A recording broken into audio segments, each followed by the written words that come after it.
ସର୍ବପୁରାତନ ଓ ଐତିହାସିକ ସହର। ଏହି ପାଟନାଗଡ଼ ସହର ଖ୍ରୀଷ୍ଟପୂର୍ବରେ ହିଁ ବସି ସାରିଥିଲା। ଅନେକ ରାଜା ପାଟନାଗଡ଼ରେ ତାଙ୍କ ରାଜଧାନୀ ସ୍ଥାପନ କରି ରାଜ୍ୟ ଶାସନ କରୁଥିଲେ। ସେହିପରି ସେହି ରାଜଧାନୀରେ ବା ଏହି ପାଟନାଗଡ଼ରେ ଉଜ୍ଜୈନର ରାଜା ବିକ୍ରମାଦିତ୍ୟ ଏହି ପାଟନାଗଡ଼ରେ ତାଙ୍କର ଗଡ଼ ଗୋଟିଏ ନିର୍ମାଣ କରିଥିଲେ, ଯେଉଁ ଗଡ଼କି ଆଜି ପର୍ଯ୍ୟନ୍ତ ପାଟନାଗଡ଼ରେ ତାଙ୍କର ସ୍ମୃତି ହୋଇ ରହିଅଛି। ଯେତେବେଳେ ରାଜା ମାଧବଚନ୍ଦ୍ର ପାଟନାଗଡ଼ରେ ରାଜ୍ୟ ଶାସନ କରୁଥିଲେ, ସେହି ସମୟରେ ପାଟନାଗଡ଼ ରାଜଧାନୀରେ କିଛି ବିଶେଷ ଭାବେ ସୁରକ୍ଷାର ବ୍ୟବସ୍ଥା ନଥିଲା। ସେଥିର ସୁଯୋଗ ପାଇ ଆନ୍ଧ୍ର ଦେଶର ରାଜା ପାଟନାଗଡ଼ ଉପରେ ଆକ୍ରମଣ କରି ପାଟନାଗଡ଼ ରାଜା ମାଧବଚନ୍ଦ୍ରକୁ ହତ୍ୟା କରିଦେଇଥିଲେ।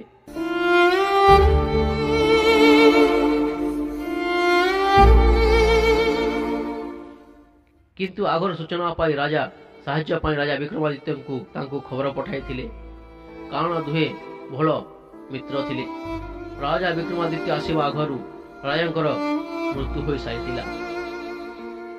ରାଜା ଦେଖି ବହୁତ ଦୁଃଖିତ ହେଲେ ଓ ଚିନ୍ତା କଲେ ଏଠାରେ ଗୋଟିଏ ଗଡ଼ ନିର୍ମାଣ କରିବା ପାଇଁ, ଯେପରିକି ରାଜାମାନଙ୍କର ଉଚିତ ଭାବେ ସୁରକ୍ଷା ହୋଇପାରିବ। ଶତ୍ରୁମାନଙ୍କ ପାଇଁ ତନ୍ତ୍ର ଶକ୍ତି, ଅଦୃଶ୍ୟ ଶକ୍ତି, ଦେବୀ ଶକ୍ତି ସବୁ ଦୃଷ୍ଟିରେ ରଖି ତାଙ୍କର ସୁରକ୍ଷା ବ୍ୟବସ୍ଥା କଲେ।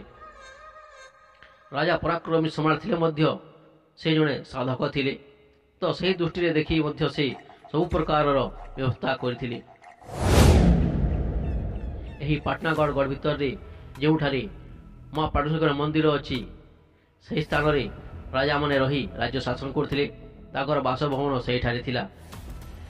ତ ସେହି ଜାଗାରେ ବହୁତ ଉଚ୍ଚର ଗୋଟିଏ ମାଟିର ଗଡ଼ ନିର୍ମାଣ କଲେ। ଗଡ଼ ଉପରେ ଏପରି ବାଉଁଶ ଗଛ ଲଗାଇଲେ ଯେମିତି କୌଣସି ଜୀବଟିଏ ମଧ୍ୟ ବାହାରୁ ପ୍ରବେଶ କରିବ ନାହିଁ, ମନୁଷ୍ୟ ତ ଦୂରର କଥା। ଯିବା ଆସିବା ପାଇଁ 4ଟି ଦିଗରେ 4ଟି ଦ୍ୱାର ନିର୍ମାଣ କରାହେଲା। ସିଂହଦ୍ୱାର, ଘୋଷେନ ଦ୍ୱାର, ସୋନପୁର ଦ୍ୱାର ଏବଂ ଚୂର୍ଣ୍ଣି ଦ୍ୱାର। ସେହି ଦ୍ୱାରର ସୁରକ୍ଷା ପାଇଁ 4ଟି ଦ୍ୱାରରେ 4ଟି ଦେବାଦେବୀଙ୍କୁ ମଧ୍ୟ ସ୍ଥାପନ କଲେ। ସିଂହ ଦ୍ୱାରରେ ବିଘ୍ନହର୍ତ୍ତା ଶ୍ରୀ ଗଣେଶ, ଘୋଷେନ ଦ୍ୱାରରେ ମା ଘୋଷେନ ଦେବୀ, ଚୂର୍ଣ୍ଣି ଦ୍ୱାରରେ ମା ଗଙ୍ଗା ଦେବୀ ଓ ସୋନପୁର ଦ୍ୱାରରେ କ୍ଷେତ୍ରପାଳ ହିସାବରେ ସଂହାରକର୍ତ୍ତା ଭଗବାନ ଶିବ ଶଙ୍କରଙ୍କ ସ୍ୱରୂପ ଭୈରବ ବାବାଙ୍କୁ ସ୍ଥାପନ କରାହେଲା। ଏମାନେ ସମସ୍ତେ ଯୋଦ୍ଧା ବେଶରେ ଏହି ଗଡ଼ରେ ଯୁଗି ରହିଲେ। ସର୍ବସାଧାରଣ ଯିବା ଆସିବା ସିଂହଦ୍ୱାର ରାସ୍ତା ଆଡ଼ୁ କରୁଥିଲେ। ଆଉ ଯେଉଁ ଚୂର୍ଣ୍ଣି ଦ୍ୱାର ଥିଲା, କେବଳ ରାଜ ପରିବାର ହିଁ ସେହି ରାସ୍ତା ଆଡ଼ୁ ଯିବା ଆସିବା କରୁଥିଲେ। କୁହାଯାଏ ଯେତେବେଳେ ରାଜ୍ୟ ଉପରେ ଶତ୍ରୁମାନେ ଆକ୍ରମଣ କରୁଥିଲେ, ସେହି ଦ୍ୱାର ଦେଇ ରାଜ ପରିବାର ଲୁଚି ରାଜ୍ୟ ବାହାରୁ ଚାଲି ଯାଉଥିଲେ ତାଙ୍କ ସୁରକ୍ଷା ପାଇଁ। ଗୋଟେ କଥା ଶୁଣିବାକୁ ମିଳେ, ଯେକୌଣସି ଲୋକ ଭୁଲବଶତଃ ଚୂର୍ଣ୍ଣି ଦ୍ୱାର ଆଡ଼ୁ ପ୍ରବେଶ କରୁଥିଲେ ତାଙ୍କର ଅଣ୍ଟା କଟା ହେଉଥିଲା, ଯେହେତୁ ସେହି ରାସ୍ତାର ଭେଦ ନ ଖୋଲିଯିବ। ସେଥିପାଇଁ ସେହି ଦ୍ୱାରକୁ ଗୁପ୍ତ ଦ୍ୱାର ମଧ୍ୟ କୁହାଯାଉଥିଲା। ଆହୁରି ମଧ୍ୟ ରାଜଧାନୀର ସୁରକ୍ଷା ବ୍ୟବସ୍ଥା ଥିଲା, ଯେପରି ପାଟନାଗଡ଼ ରାଜଧାନୀର ସୀମା ବାହାରେ 4ଟି ଦିଗରେ 4ଟି ଘାଟ ବା ଜଳାଶୟ ମଧ୍ୟ ନିର୍ମାଣ ହୋଇଥିଲା। ଗୁଡ଼ିଘାଟ, ସତୀଘାଟ, କୟାଘାଟ ଓ ମୁଦଘାଟ।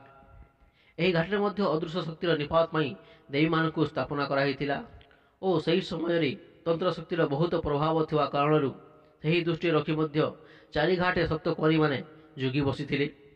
ସେହି ରାସ୍ତାରୁ ବାହାର ରାଜ୍ୟର କୌଣସି ତନ୍ତ୍ର ସାଧକମାନେ ଆସିବା ପାଇଁ ସାହସ କରିପାରୁନଥିଲେ। ଦେବୀ ଶକ୍ତି ବା ଯୋଗିନୀ ମାଧ୍ୟମରେ ମହାମାରୀ ରୋଗ ଭଳି ସଂକ୍ରମଣ ବ୍ୟାପୁଥିଲା। ତ ତାଙ୍କ ସୁରକ୍ଷା ଲାଗି 4 ଦ୍ୱାରରେ ବିଶେଷ ଭାବେ ତନ୍ତ୍ରମନ୍ତ୍ରରେ ପୂଜା ହୋଇ କିଲନ କରାହେଉଥିଲା ଓ ପ୍ରତ୍ୟେକ ଦଶରା ମାସରେ ମା ପାଟେଶ୍ୱରୀ ବାହାରି 4 ଦ୍ୱାରରେ କିଲନ ମଧ୍ୟ କରୁଥିଲେ ତାଙ୍କ ଉର୍ଜା ଶକ୍ତିରେ।